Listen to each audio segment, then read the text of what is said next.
हमारे साथ परमेश्वर की वाचा, गॉड्स कॉवेनेंट विथ अस।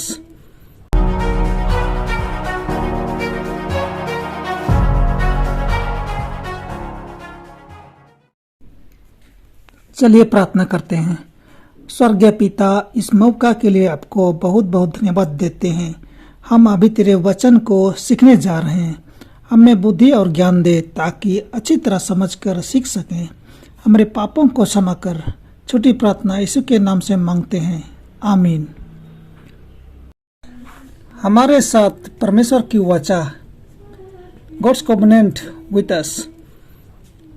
पढ़ें व्यवस्था विवरण 28:1-2। यदि तू अपने परमेश्वर यहोवा की सब आज्ञाएं जो मैं आज तुझे सुनाता हूँ चौकसी से पूरी करने को चित लगाकर उसकी सुने, तो वह तुझे पृथ्वी की सब जातियों में श्रेष्ठ करेगा। फिर अपने परमेश्वर यहोवा की सुनने के कारण ये आशीर्वाद तुझ पर होंगे। व्यवस्था विवरण 28:1-2। आश्चर्यजनक रूप से परमेश्वर ने हमारे साथ वाचा बांधी है। वाचाएं अधिकांश द्विपक्षीय हैं, जिसका अर्थ है कि दोनों पक्षों परमेश्वर और मनुष्यों के पास करने के लिए एक हिस्सा है। यह द्विपक्षीय वाचा एक उदाहरण है। यदि तुम यह करोगे तो मैं वह करूँगा, या अगर तुम ऐसा करोगे तो मैं यह करूँगा। एक दुर्लभ प्रकार की वाचा एक तरफा है। आप कुछ करें या ना करें, मैं यह करूँगा। मानवता के साथ परमेश्वर की कुछ वाचाएं एक तरफा हैं। उदाहरण के लिए, वह भले और बुरे दोनों पर अपना सूर्य उदय करता है और धर्मी और अधर्मी दोनों पर मेघ बरसाता है। मत्ती 5:45। हम जो कुछ भी करते हैं या नहीं करते हैं, हम धूप और बारिश के लिए परमेश्वर पर भरोसा कर सकते हैं। जल प्रलय के बाद परमेश्वर ने मानव जाति और पृथ्वी के हर जानवर से वादा किया था कि हमारे कार्यों की परवाह किए बिना पूरी पृथ्वी को नाश करने के लिए और बाढ़ कभी नहीं आएंगी। उत्पत्ति 9:9-16। उसने यह भी वादा किया था, अब से जब तक पृथ्वी बनी रहेगी तब तक बोने और काटने के समय ठंड और तूफान, धूपकाल और शीतकाल, दिन और रात निरंतर होते चले जाएंगे। उत्पत्ति 8:22। वस्तुएं आती जाती रहेंगी, चाहे हम कुछ भी करें। इस पाठ के द्वारा हम परमेश्वर और उसके बच्चों के बीच कुछ बहुत ही महत्वपूर्ण द्विपक्षीय वाचाओं का अध्ययन करेंगे। ये प्रार्थना करें कि परमेश्वर की कृपा से हम सौदेबाजी के अपने अंत को बनाए रखेंगे। उद्धार की वाचा। कलवरी पर मसीह की मृत्यु ने हर उस व्यक्ति के लिए उद्धार को संभव बनाया जो कभी जीवित रहा है या जो हमेशा जीवित रहेगा। वस्तुओं के वादे के विपरीत उद्धार एक तरफा नहीं है। यह सभी को नहीं दिया जाता है, चाहे वे कुछ भी करें। यह विश्वास की सभी को बचाया जाएगा। सार्वभौमवाद कहलाता है। इसके वजह यीशु ने स्पष्ट रूप से दिखाया कि यद्यपि वह पूरी मानवजाति के लिए मरा, बहुत से लोग विनाश और अनंत मृत्यु के लिए व्यापक मार्ग की यात्रा करते हैं। मत्ती 7:13-14।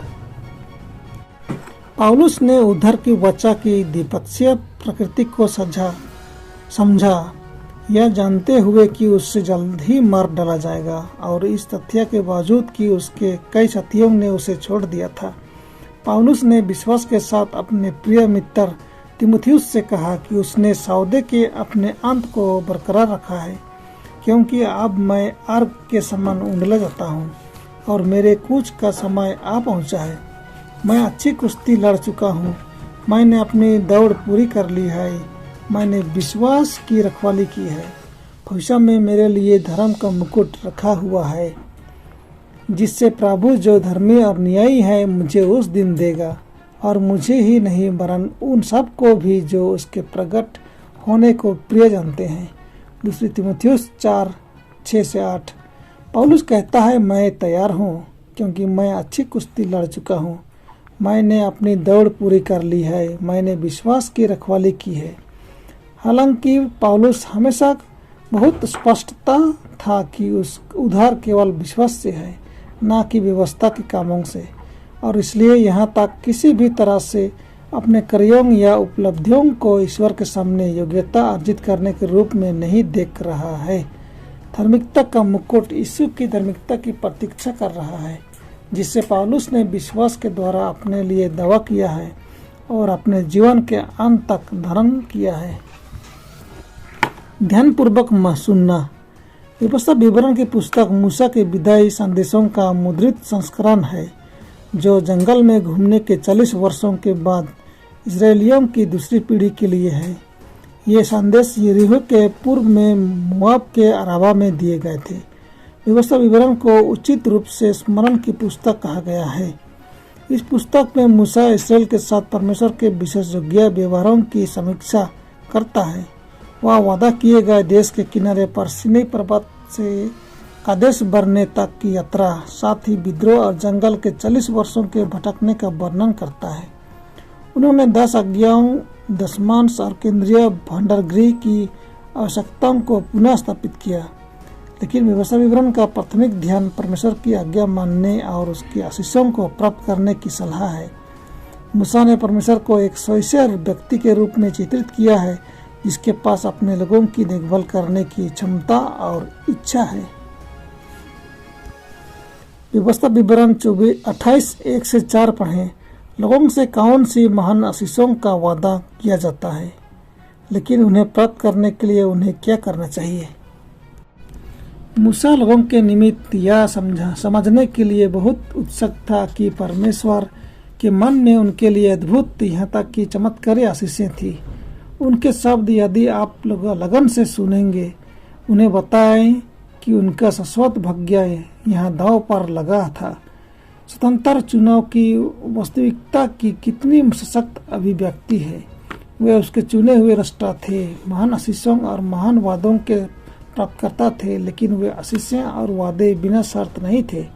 उन्हें स्वीकार करने, प्राप्त करने और उन पर कार्रवाई करने की आवश्यकता थी। और जो कुछ भी परमेश्वर ने उनसे नहीं मांगा था, वह करना उनके लिए बहुत कठिन था, क्योंकि यह आज्ञा जो मैं आज तुमको सुनाता हूँ, वह ना तो तुम्हारे लिए रहस्यमयी है और न वह दूर है। यह स्वर्ग में नहीं है कि आप कहें कौन हमारे लिए स्वर्ग पर चढ़ेगा और इसे हमारे पास लाएगा कि हम इसे सुने और करें। और वह समुद्र के पार नहीं है कि तुम यह कहना कि कौन हमारे लिए समुद्र के पार जाकर उसे हमारे पास लाएगा कि हम उसके सुने और उस पर मनन करें। परंतु वचन तेरे बहुत निकट है और तेरे मुंह में और तेरे मन में और तू इस पर चले। व्यवस्था विवरण 30:11-14। निसंदेह आशीषों के अलावा श्रापों की चेतावनी भी थी। यदि वे अवज्ञा करते हैं तो उन पर क्या होगा? व्यवस्था विवरण 28:15-68। अर्थात उनके पाप और विद्रोह के